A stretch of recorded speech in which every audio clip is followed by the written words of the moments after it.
తెలంగాణ ప్రభుత్వం fourth city Bharat fourth city పేరుతో ఒక ఫ్యూచర్ సిటీని నిర్మించాలనేటువంటి నిర్ణయం తీసుకున్న విషయం అందరికీ తెలిసింది. ఇప్పుడు అందులో ఆకర్షణలని నింపేటువంటి ప్రయత్నం తెలంగాణ ప్రభుత్వం చేస్తుంది. అందులో భాగంగానే సెకండ్ గచ్చిబౌలి, మరో గచ్చిబౌలి తెలంగాణ రాష్ట్రంలో ఏ ప్రాంతం కాబోతుంది అనే వాళ్ళకి సమాధానం చెప్పేటువంటి ప్రయత్నం చేద్దాం. ఎందుకంటే దీనికి సంబంధించినటువంటి చర్చ విస్తృతంగా సాగుతోంది.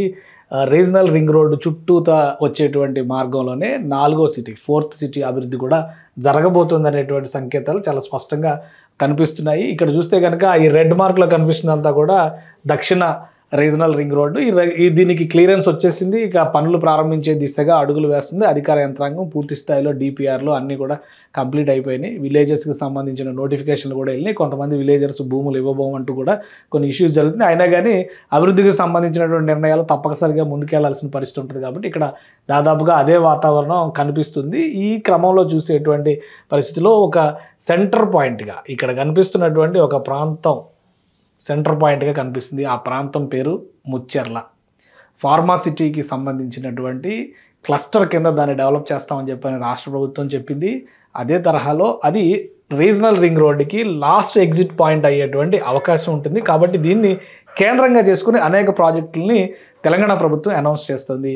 ఇప్పుడు ఇక్కడ నైట్ సఫారీని ఏర్పాటు చేయడానికి కూడా 203 ఎకరాల భూమిని సెలెక్ట్ చేసింది TGSIIC, Telangana state industrial infrastructure corporation. దీనికి సంబంధించినటువంటి భూముల్ని ఇప్పటికే ఎంపిక చేసింది. ప్రైవేటు భాగస్వామ్యంతో అరుదైనటువంటి వెజిటేరియన్ యానిమల్స్ అంటే శాకాహార జంతువుల్ని పొందుపరిచేటువంటి ఒక నైట్ సఫారీని, ఒక విధంగా చెప్పాలంటే వర్చువల్ రియాలిటీలో దీన్ని ఎంజాయ్ చేసేటువంటి అద్భుతమైన పార్క్గా తీర్చిదిద్దాలనేటువంటి నిర్ణయానికి వచ్చారు.